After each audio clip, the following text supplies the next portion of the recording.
کتنے لوگ ہیں جن کے پاس دنیا کی ہر نعمت موجود ہے لیکن ایمان کی نعمت سے محروم ہے. کوئی بتوں کی پوجا کر رہا ہے تو کوئی گائے کی پوجا کر رہا ہے تو کوئی آگ کے سامنے جھکا ہوا ہے. یہ اللہ کا کتنا بڑا کرم ہے کہ اللہ تعالیٰ نے مختلف دروازوں سے ہٹا کر ہمیں اپنا در عطا فرما دیا. ہم اسی اللہ کے سامنے جھکتے ہیں جس اللہ نے ہمیں پیدا کیا, جو اللہ ہمیں رزق دیتا ہے, اللہ نعمتیں دیتا ہے. میرے حضرت فرماتے ہیں کہ ہم ایک مرتبہ سفر پہ جا رہے تھے تو کسی جگہ گاڑی جا کے رکی تو میں اس وقت مراقبہ کر رہا تھا تو شیشے پہ آ کے کسی نے دستک دی. فرماتے ہیں جب میں نے آنکھیں کھول کے دیکھا تو ایک نوجوان لڑکی ہاتھ پھیلائے کھڑی ہوئی تھی. فرماتے ہیں کہ میں نے نظروں کو سائڈ پہ کیا, جو کچھ اللہ نے مجھے توفیق دی میں نے اس بچی کو دیے, وہ لے کے چلی گئی. پھر مجھے خیال آیا کہ آخر یہ بھی تو کسی کی بیٹی ہے, یہ بھی تو کسی کی بہن ہے, یہ بھی تو کسی کی ماں اور بیوی ہو سکتی ہے.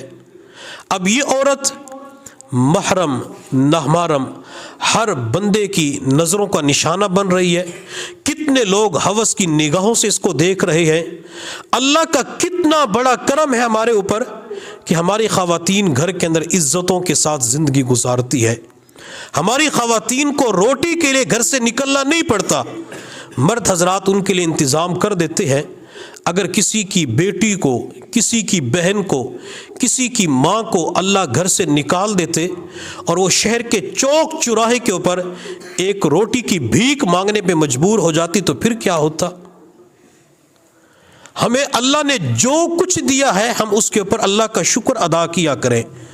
آنکھوں کی بینائی ملنے پر شکر ادا کیا کریں, ایمان ملنے پر اللہ کا شکر ادا کیا کریں, صبح ناشتہ ملتے اللہ کا شکر ادا کریں, نماز پڑھنے کی توفیق مل جائے, ذکر کرنے کی توفیق مل جائے, اللہ کا شکر ادا کیا کریں. اور ہر وقت یہی کہا کریں کہ اللہ تعالیٰ نے میری توقعات سے بڑھ کر مجھے عطا فرمایا ہے. ہم نے اللہ سے نہیں مانگا کہ اللہ آنکھوں کی بینائی دے دے, ہم نے ماں کے پیٹ کے اندر یہ دعا نہیں مانگی کہ اللہ ایمان دے دے, ہم نے ماں کے پیٹ کے اندر یہ دعا نہیں مانگی کہ اللہ نبی علیہ الصلوۃ والسلام کا امتی بنا دے, ہم نے ماں کے پیٹ کے اندر یہ دعا نہیں مانگی اللہ یہ بھی دے دے وہ بھی دے دے. اللہ تعالیٰ نے جتنی بھی نعمتیں عطا فرمائی وہ ساری کی ساری بن مانگے عطا فرمائی ہے. حضرت نوح علیہ الصلوۃ والسلام کی زندگی کو دیکھیں. نوح علیہ الصلوۃ والسلام نے 950 سال اپنی قوم کو تبلیغ کی. قوم نے کیا کیا؟ حضرت نوح علیہ السلام کو پتھر مارے. بعض مرتبہ حضرت نوح علیہ السلام کو اتنے پتھر مارے جاتے کہ نوح علیہ الصلوۃ والسلام ان پتھروں کے اندر نیچے دب جایا کرتے تھے. لیکن نوح علیہ الصلوۃ والسلام نے کیا کہا؟ الحمدللہ الذی نجانا من القوم الظالمین. اس اللہ کا کرم ہے, اس اللہ کا شکر ہے, اس اللہ کے لیے تمام تعریفیں ہیں جس اللہ نے مجھے ظالم قوم سے نجات عطا فرمائی. حضرت ابراہیم علیہ الصلوۃ والسلام کو نمرود کی آگ میں ڈالا گیا. ابراہیم علیہ السلام کے اوپر آزمائش آئی, تکالیف آئی, لیکن بڑھاپے کے اندر جب اللہ نے ابراہیم علیہ السلام کو نعمت عطا فرمائی تو کیا کہا؟ الحمدللہ الذی وہب لی علی الکبر اسماعیل و اسحاق. اللہ کا کرم ہے, تمام تعریفیں اس اللہ کے لیے ہیں جس اللہ نے بڑی عمر کے اندر مجھے اسماعیل اور اسحاق 2 بیٹے عطا فرمائے. حضرت داؤد علیہ الصلوۃ والسلام, سلیمان علیہ الصلوۃ والسلام کو دیکھیں, اللہ نے کتنی عجیب نعمت ان حضرات کو عطا فرمائی تھی. یہ اللہ کا شکر ادا کرتے ہوئے کہتے ہیں الحمدللہ الذی فضلنا علی کثیر من عبادہ المؤمنین. تمام تعریفیں اس اللہ کے لیے ہے جس اللہ نے ایمان والے بندوں میں سے ہمیں ان کے اوپر فضیلت عطا فرمائی ہے. انبیاء کرام کی طرح اگر نعمتوں کے اوپر شکر ادا کریں گے, ایک تو اللہ کی نعمتوں کے اوپر شکر ہو جائے گا اور دوسرا اللہ تعالیٰ نعمتوں کے اندر انشاءاللہ ضرور اضافہ فرمائیں گے. علم نافع سے محرومی کی اگلی وجہ وہ یہ کہ ہم اپنے مرنے والوں کو دفن کرتے ہیں لیکن عبرت نہیں پکڑتے. میرے حضرت فرماتے ہیں کہ کتنی مرتبہ ایسے ہوتا ہے کہ بندہ اپنے کندھوں پہ اپنے دوست کے جنازے کو لے کے جاتا ہے, کتنی مرتبہ اپنے والد کے جنازے کو لے کے جاتا ہے, کتنی مرتبہ اپنے اعزاء اقربا کے والد کے اعزاء اقربا کے جنازے کو کندھے پہ لے کے چلتا ہے, لیکن تدفین کے بعد، دفن کرنے کے بعد، مٹی ڈالنے کے بعد کہ ہم اللہ کے سامنے گناہوں سے توبہ کرتے ہیں کہ اللہ یہ دنیا سے چلا گیا، اللہ اس کی زندگی ختم ہو گئی، اللہ اسی طرح ایک دن میری بھی زندگی ختم ہو جائے گی، اللہ میں آپ کے سامنے توبہ کرتا ہوں، آج کے بعد گناہ نہیں کروں گا۔ لوگ دفناتے ہیں لیکن ان سے عبرت نہیں پکڑتے۔ کتنے لوگ ایسے ہوتے ہیں جو روزانہ قبرستان کے قریب سے گزرتے ہیں لیکن قبروں کو دیکھ کر عبرت نہیں پکڑتے۔ کتنے لوگ ایسے ہوتے ہیں جو قبرستان کے اندر جاتے ہیں، اپنے اعزاء اقرباء کی قبر پہ کھڑے ہو کے ایصال ثواب کرتے ہیں لیکن اپنی موت اور اپنی قبر کو بھول جاتے ہیں۔ حضرت فضیل بن عیاض رحمۃ اللہ علیہ کے پاس ایک نوجوان آیا۔ اس نوجوان نے آ کے عرض کیا کہ حضرت مجھے نصیحت فرمائیں۔ فضیل بن عیاض رحمۃ اللہ علیہ نے فرمایا تیرے والد زندہ ہیں؟ نہیں حضرت وہ تو فوت ہو گئے۔ فضیل بن عیاض رحمۃ اللہ علیہ نے فرمایا کہ والد کے فوت ہونے کے بعد بھی آپ کو نصیحت کی ضرورت ہے؟ والد کو اپنی آنکھوں کے سامنے مرتے ہوئے دیکھا، والد کو اپنے ہاتھوں سے غسل دیا، والد کو کفن پہنایا، اپنے کندھوں پہ ان کی چارپائی کو اٹھایا، اپنے ہاتھوں سے والد کو قبر کے اندر اتارا، والد کو مٹی کے اندر دفن کر دیا۔ اب تو والد کے دنیا سے جانے کے بعد زندگی کے اندر تبدیلی آنی چاہیے تھی، زندگی کے اندر انقلاب برپا ہونا چاہیے تھا۔ اگر اب بھی آپ کی زندگی کے اندر کوئی انقلاب برپا نہیں ہوا تو فضیل بن عیاض کی نصیحت آپ کو فائدہ نہیں پہنچا سکتی۔ ہم روزانہ مرنے والوں کے اعلانات سنتے ہیں، روزانہ اٹھنے والے جنازے بھی دیکھتے ہیں، آباد ہونے والے قبرستان بھی دیکھتے ہیں، لیکن ہمارے اوپر کوئی اثر بعض مرتبہ بالکل بھی نہیں پڑتا۔ اگر مرنے والوں کو دیکھ کر، قبرستان کو دیکھ کر، مرنے والوں کے اعلانات کو سن کر ہماری زندگی کے اندر کوئی تبدیلی نہیں آتی، ہمارے اندر اعمال کا شوق اور اعمال کا ذوق نہیں بڑھتا، تو یہ اس بات کی علامت ہے کہ ہمیں علم نافع نصیب نہیں ہوا۔ ہمارے اکابرین کو علم نافع ملتا تھا تو مردوں کو دیکھ کے رونا شروع کر دیتے تھے، قبروں پہ کھڑے ہو کے اتنا روتے تھے کہ داڑھی ان کی تر ہو جایا کرتی تھی۔ سیدنا عثمان غنی رضی اللہ تعالیٰ عنہ جب قبر کے پاس کھڑے ہوتے اتنا روتے کہ آپ کی داڑھی مبارک تر ہو جایا کرتی تھی۔ کسی نے کہا عثمان آپ کی مجلس کے اندر جہنم کے تذکرے ہوتے ہیں، آپ اتنا نہیں روتے جتنا قبر کے پاس کھڑے ہو کے روتے ہیں۔ سیدنا عثمان غنی رضی اللہ تعالیٰ عنہ نے فرمایا کہ یہ قبر آخرت کی منازل میں سے پہلی منزل ہے، جو اس کے اندر کامیاب ہو گیا وہ آگے کی منازل کے اندر بھی کامیاب ہو جائے گا، جو یہاں ناکام ہو گیا، یہ قبر جس کے لیے جہنم کا گڑھا بن گئی تو آگے بھی وہ ناکام ہو جائے گا۔ تو ہمیں چاہیے کہ مرنے والوں کے اعلانات جب سنیں یا قبرستان کے پاس سے گزریں، اپنی موت کو اس وقت یاد رکھیں اور اللہ کے سامنے اچھی موت مانگا کریں کہ اللہ ہمیں اچھی موت نصیب فرما، اللہ خاتمے ایمان کے اوپر موت نصیب فرما، اور جس بندے کو کلمے کے اوپر موت مل جاتی وہ قابل رشک ہوتا ہے۔ ہمارے مدرسے کے اندر ایک طالب علم پڑھتا ہے، ضلع بکھر کا ہے، تو چند دن پہلے اس کی دادی کا انتقال ہوا، تو ہم ان کے گھر تعزیت کے لیے گئے، تو ان کا بیٹا کہنے لگا کہ جب ہماری والدہ کا آخری وقت آیا تو والدہ اس رات تہجد کی نماز کے لیے اٹھی۔ تہجد کی نماز کا اہتمام پایا جاتا تھا، تلاوت کا اہتمام پایا جاتا تھا۔ تہجد کے نفل پڑھے، نفل پڑھنے کے بعد قرآن پاک کی تلاوت کرنا شروع کر دی، اور سونے سے پہلے وہ سورہ ملک پڑھتی تھی، شاید اس رات کسی وجہ سے نہیں پڑھ سکی، تو تہجد کے نوافل کے بعد سورہ ملک کی تلاوت کرنا شروع کر دی۔ سورہ ملک کی تلاوت کر رہی تھی، تلاوت کے دوران اس کی روح پرواز کر جاتی ہے، تلاوت کرتے کرتے تہجد کے وقت میں اللہ کے پاس چلی جاتی ہے۔ یہ قابل رشک موت ہوتی ہے، یہ اچھی موت ہوتی ہے۔ میرے حضرت فرماتے ہیں کہ ہم اس دنیا کے اندر اچھی موت مرنے کے لیے آئے ہیں۔ اچھی موت کسے کہتے ہیں؟ جس کی زبان پہ آخری وقت کے اندر کلمہ جاری ہو جائے، آخری وقت کے اندر جس کی زبان پہ اللہ کا نام آ جائے، یہ قابل رشک موت ہوتی ہے۔ امام ابو زرع رحمۃ اللہ علیہ مشہور محدث گزرے ہیں، ان کا آخری وقت تھا، لیٹے ہوئے تھے، تو شاگردوں نے اپنے استاد امام ابو زرع کو کلمے کی تلقین کرنی تھی۔ کلمے کی تلقین کا معنی کہ جس کا آخری وقت ہو تو اس کے پاس بیٹھ کر اونچی آواز سے کلمہ پڑھنا۔ تو شاگردوں نے اپنے استاد امام ابو زرعہ کے قریب اس حدیث کی سند بیان کرنا شروع کر دی، سند پڑھنا شروع کی، جس کے اندر آتا ہے کہ جس بندے کا آخری کلمہ لا الہ الا اللہ ہوا وہ جنت میں داخل ہوگا۔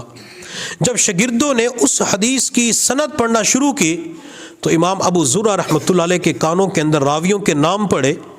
امام ابو زرعہ نے جب دیکھا کہ میرے شاگرد فلاں روایت پڑھنا چاہتے ہیں تو انہوں نے خود حدیث پڑھنا شروع کر دی، من کان آخر کلامہ لا الہ الا اللہ دخل الجنہ۔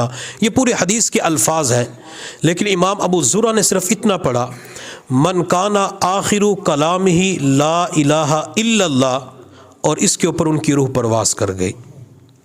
نبی علیہ السلام نے فرمایا کہ جس کا آخری کلمہ لا الہ الا اللہ ہوا یا اللہ کا نام آ گیا وہ جنت میں داخل ہو جائے گا۔ تو آخری وقت کے اندر یہی حدیث پڑھی، زبان پہ کلمہ آیا، اپنے اللہ کے پاس چلے گئے۔ یہ قابل رشک موت ہوتی ہے۔ بخاری شریف کے اندر ایک راوی آتے ہیں حضرت ربیع بن حراش رحمۃ اللہ علیہ، پوری زندگی کسی نے ان کو ہنستے مسکراتے ہوئے نہیں دیکھا۔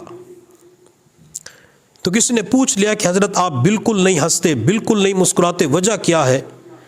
تو انہوں نے فرمایا کہ میں کیسے مسکرا سکتا ہوں، ابھی تو مجھے نہیں پتا کہ اپنا ایمان بچا کے لے جا سکوں گا یا نہیں۔ ہاں، جس دن مجھے پتا چل گیا کہ ایمان بچانے کے اندر کامیاب ہو گیا، اس دن دنیا والے مجھے ہنستا ہوا دیکھیں گے۔ جب وہ دنیا سے چلے گئے، غسل دینے والے انہیں غسل دے رہے تھے تو یہ غسل کے تختے پر مسلسل مسکرا رہے تھے، اور اس وقت مسکراتے ہوئے ایک پیغام دے رہے تھے کہ الحمدللہ اپنا ایمان بچا کر لے جانے میں کامیاب ہو چکا ہوں۔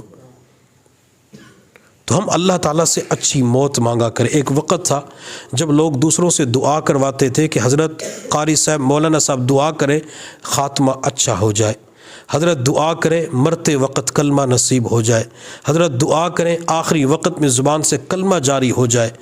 اس دعا کے کروانے والے معاشرے کے اندر بہت تھوڑے ہیں۔ اس دعا کا کہنے والے، دعا کی درخواست کرنے والے معاشرے کے اندر بہت کم نظر آتے ہیں۔ ہم جس اللہ کے ولی کے پاس جایا کریں، جس نیک بندے کے پاس جائیں جہاں ان سے اور دعائیں کرواتے ہیں، تو یہ دعا ضرور کروایا کریں کہ حضرت دعا کریں خاتمہ ایمان پہ ہو جائے، مرتے وقت کلمہ نصیب ہو جائے۔ پتہ نہیں کس کی دعا لگ جائے، کس کی زبان سے اچھے بول نکلے، اچھی دعا نکلے، اور اللہ تعالی ہمارا خاتمہ ایمان پہ فرما دے۔ تو علم نافع سے محرومی کی چند وجوہات۔ سب سے پہلی وجہ کہ لوگ علم حاصل کرتے ہیں لیکن اس کے اوپر عمل نہیں کرتے۔ علم نافع سے محرومی کی دوسری وجہ، لوگ گناہ کرتے ہیں لیکن گناہ کے بعد استغفار نہیں پڑھتے۔ علم نافع سے محرومی کی تیسری وجہ کہ لوگ مردوں کو دفناتے ہیں اور اس سے عبرت نہیں پکڑتے۔ علم نافع سے محرومی کی چوتھی وجہ، نعمتوں کے اوپر شکر ادا نہیں کرتے۔ تو ہمیں چاہیے کہ جو ہمارے اندر کمی کوتاہی ہے اس کو دور کریں۔ جب وہ کمی کوتاہی دور ہو جائے گی تو اللہ تعالیٰ انشاءاللہ علم نافع ہمیں ضرور عطا فرمائیں گے، وہ علم نافع جس کی حضور صلی اللہ علیہ وسلم نے دعا مانگی، جو اللہ نے علم نافع اپنے نبی کو عطا فرمایا، اپنے پیاروں کو دیا، اپنے چاہنے والوں کو اللہ نے عطا کیا۔ انشاءاللہ اللہ تعالیٰ یہ نعمت ہمیں بھی ضرور عطا فرمائیں گے۔ اللہ تعالیٰ سے دعا ہے اللہ تعالیٰ ہم سب کو سمجھنے اور عمل کرنے کی توفیق عطا فرمائے۔ وآخر دعوانا ان الحمد للہ رب العالمین۔